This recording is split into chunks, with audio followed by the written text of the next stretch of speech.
Bonjour à tous, je sais, la période est intense, la pression monte doucement, mais allez, on prend une grande inspiration.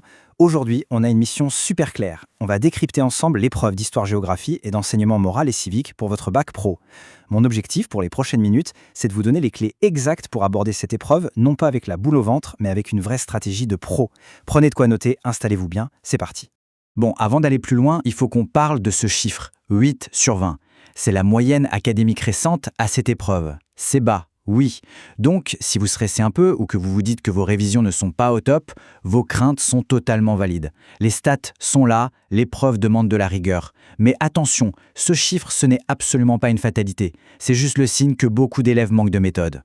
Et c'est pour ça qu'il n'y a pas de panique à avoir. Je vous le garantis, cette épreuve, elle est extrêmement prévisible. Les correcteurs ne sont pas là pour vous tendre des pièges sadiques. Ils ont une grille d'évaluation très stricte et ils attendent des compétences précises. En fait, si vous connaissez les règles du jeu et que vous appliquez la bonne méthode, la réussite est là, à portée de main. C'est presque mécanique, vous allez voir.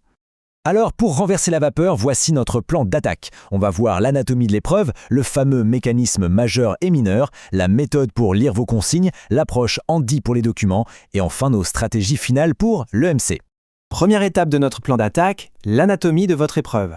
Voyons un peu le cadre de cette mission. Votre première contrainte, c'est le chrono. Vous avez exactement 2h30. Ça paraît long comme ça, mais je vous assure qu'une fois le nez dans la copie, ça passe à une vitesse folle. Ça veut dire quoi concrètement? Qu'il vous faut un brouillon ultra organisé. Ne passez surtout pas 1 heure sur une question qui ne vaut qu'un petit point. Bien gérer son temps, c'est déjà une première victoire.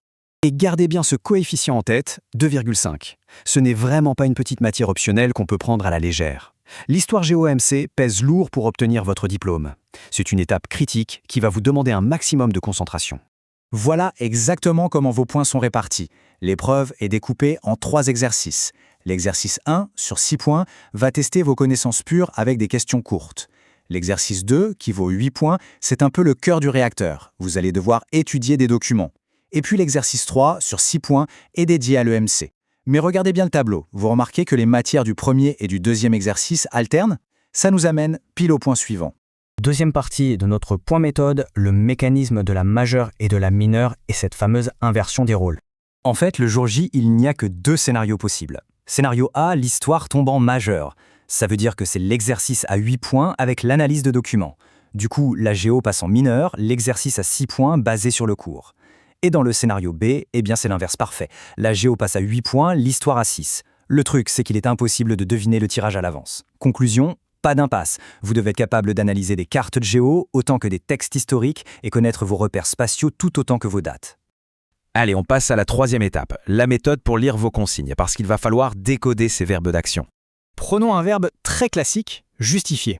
Quand vous voyez ce mot, surtout dans la fameuse question de la deuxième partie où on vous demande une dizaine de lignes, stop.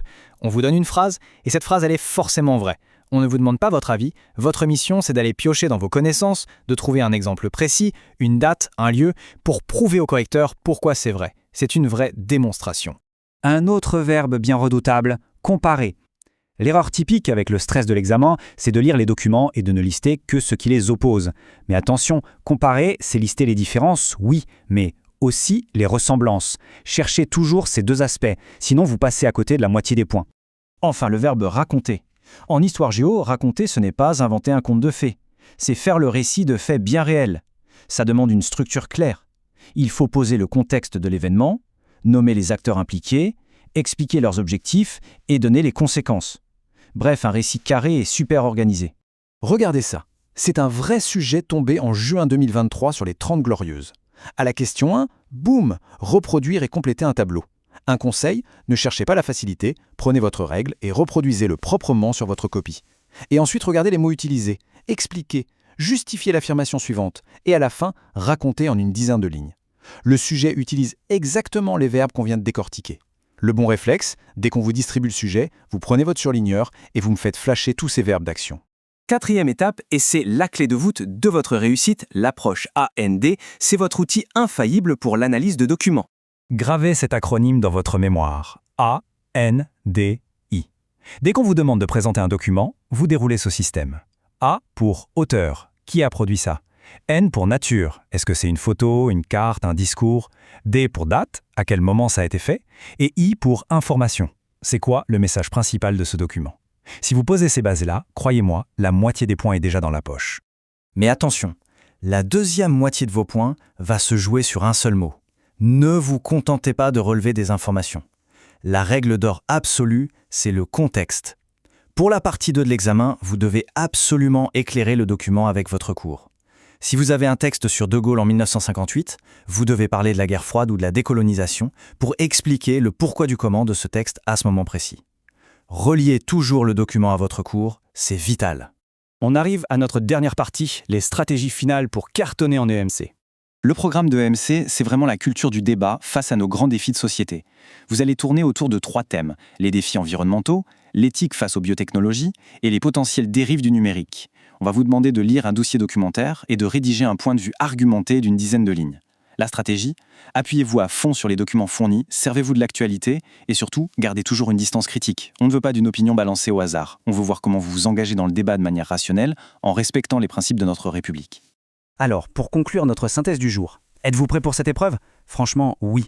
On a vu l'anatomie de l'épreuve, vous avez compris le piège de la majeure et de la mineure, vous savez qu'il faut surligner vos consignes, vous avez l'outil Andy pour décortiquer n'importe quel document, et vous savez comment aborder le débat en EMC. Ne laissez surtout pas le stress prendre le volant, faites confiance à la méthode, révisez bien vos repères, appliquez ces stratégies à la lettre, et vous verrez, cette épreuve, ce n'est pas un parcours du combattant, c'est juste l'occasion de montrer vos compétences de citoyen éclairé. Allez, bon courage pour vos révisions, vous avez largement les cartes en main pour décrocher ces points.